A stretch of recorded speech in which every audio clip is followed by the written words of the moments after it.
करें, एक बड़ी क्षति तो है ही और उसके बाद अब उदयपुर में अंतिम संस्कार की खबरें भी निकलकर सामने आ रही हैं और खबर यह भी है कि आज भी अंतिम संस्कार हो सकता है, लेकिन हो सकता है कि अंतिम संस्कार कल भी किया जाए ताकि जो कार्यकर्ता हैं, जो समर्थक हैं, वो अंतिम दर्शन कर सकें किरण माहेश्वरी का।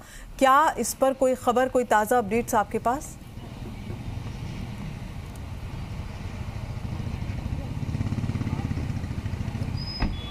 जी गीतांजलि, देखिए अभी मैं किरण माहेश्वरी का जो उदयपुर में निवास है सुभाष चौराहे के पास में, ठीक उसके बाहर ही खड़ा हूँ। जब से उनके निधन की जो दुखद सूचना आई है उसके बाद से जो तमाम जो करीबी परिजन जो है उनके पहुंचने का यहाँ पे क्रम शुरू हो चुका है। पार्टी के कुछ कार्यकर्ता भी यहाँ पे पहुँचे हैं। आप देख सकते हैं कि ये तमाम जो है किरण माहेश्वरी के समधी हैं, जो प्रोफेसर सोडानी जो उनके समधी हैं वो यहाँ पे हैं। उसके अलावा जो करीबी उनके जो परिवार के लोग हैं वो यहाँ पे हैं।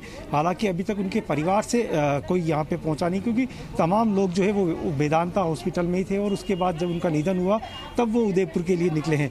उनका अंतिम जो यात्रा है उसका क्या कार्यक्रम रहेगा उसका अभी तक कोई यहाँ पर निर्धारित अभी तक घोषणा नहीं की गई है, लेकिन जो लोग जो है वो पार्टी के कार्यकर्ता है वो यहाँ पर पहुँच रहे हैं। सबके चेहरे जो है वो गमगीन है। संभावना जताई जा रही है कि करीब 2 बजे तक जो है किरण माहेश्वरी का पार्थिव देह वो यहाँ पे पहुँचेगा, लेकिन उससे पहले तमाम जो तैयारी है वो है उनके समधी है सोडानी जी, उनसे मैं बात करने की कोशिश करूँगा कि आगे का क्या कार्यक्रम रहेगा। सोडानी जी, आप देख सकते हैं कि जो महिला मोर्चा की प्रदेशाध्यक्ष है डॉक्टर अलका मुंदड़ा वो यहाँ पे मौजूद है और क्या आगे का उनकी जो कार्यक्रम रहेगा उसके बारे में मैं बात करने की कोशिश करता हूँ। सोडानी जी, कब तक किरण जी का पार्थिव देह जो वो यहाँ पे पहुँच सकता है और आगे की कोई कार्यक्रम?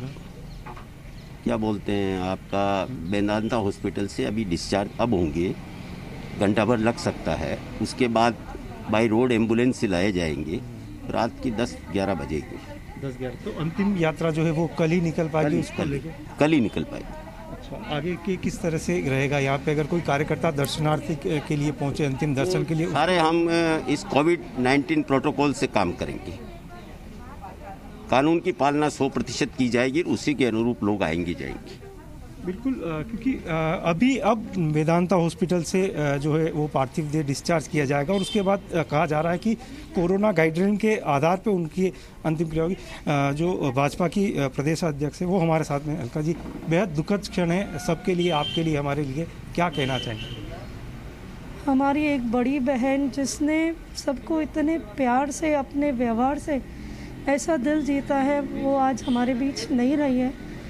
बहुत दुखद क्षण है और मैं पूरे महिला मोर्चा की बहनों की तरफ से श्रद्धा सुमन अर्पित करती हूँ और प्रभु से प्रार्थना करती हूँ कि अपने श्री चरणों में स्थान दे। एक ऐसी कमी राजनीतिक क्षेत्र में आई है जिसकी पूर्ति करना असंभव है। मेरे पास दीदी के लिए बहुत सारी हार्दिक संवेदनाएं, परिवार को चाहती हूँ कि संभल मिले, सब लोग मिलके संभाल के परिवार को संभालेंगे, यही अपेक्षा है। बिल्कुल, देखिए अपूर्णीय क्षति कहा जा सकता है परिवार के लिए, उदयपुर के लिए। राजसमंद जो कि उनकी पिछले लंबे समय से कर्मभूमि हुआ करता था, उदयपुर उनकी जन्मभूमि है। यहाँ की वो पहली सभापति रही है नगर निगम की। उसके बाद कई बड़े पदों पे आसीन रहते हुए उन्होंने समाज की और प्रदेश की सेवा की है। तो कहीं ना कहीं एक अपूर्णीय क्षति यहाँ पर तमाम लोगों के चेहरे पे देखी जा सकती है।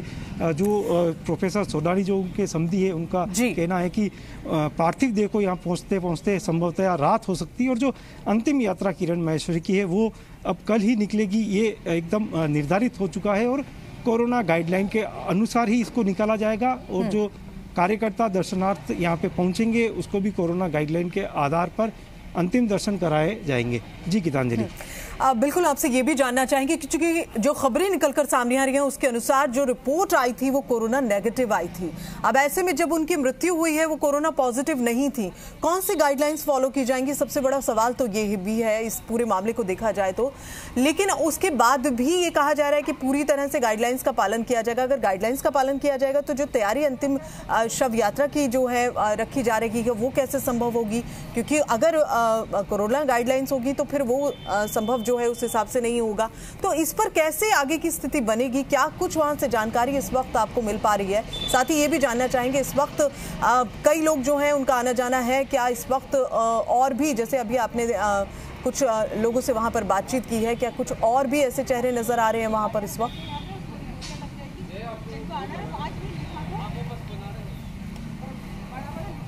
जी बिल्कुल, देखिए गाइडलाइन, क्योंकि धारा 144 लागू हुए, प्रदेश सरकार के जो निर्देश है उसमें अंतिम यात्रा में 20 लोगों को अनुमति रहती है।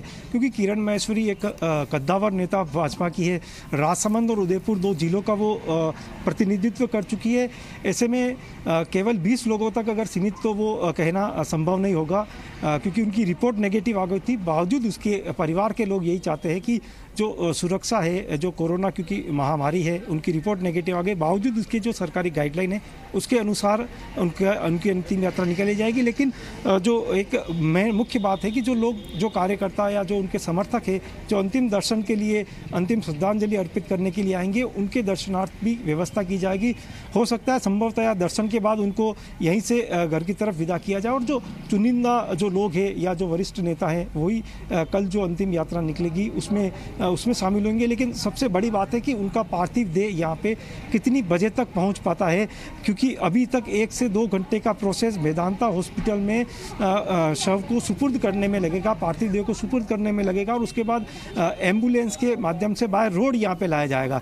तो करीब 7 से 8 घंटे तक का सफ़र जो है वो तय होगा, और 2 घंटे का समय है तो संभवतः रात को आएगा। और उसके बाद कल सुबह का क्या निर्णय होता है, कितनी बजे अंतिम यात्रा निकाली जाएगी, परिवार के लोग जब जमा होंगे तमाम, उसके बाद उसका निर्णय किया जाएगा। लेकिन एक बात तय है कि कोरोना प्रोटोकॉल को ध्यान में रखते हुए, बिल्कुल कोरोना प्रोटोकॉल को ध्यान में रखा जाएगा। ये जो परिवार के लोग हैं वो भी ये साफ कर चुके हैं कि जो भी शव यात्रा निकाली जाएगी या अंतिम संस्कार जिस भी तरीके से होगा उसमें कोरोना गाइडलाइन का जो है भरपूर पालन किया जाएगा, वो बहुत जरूरी है, और उसी के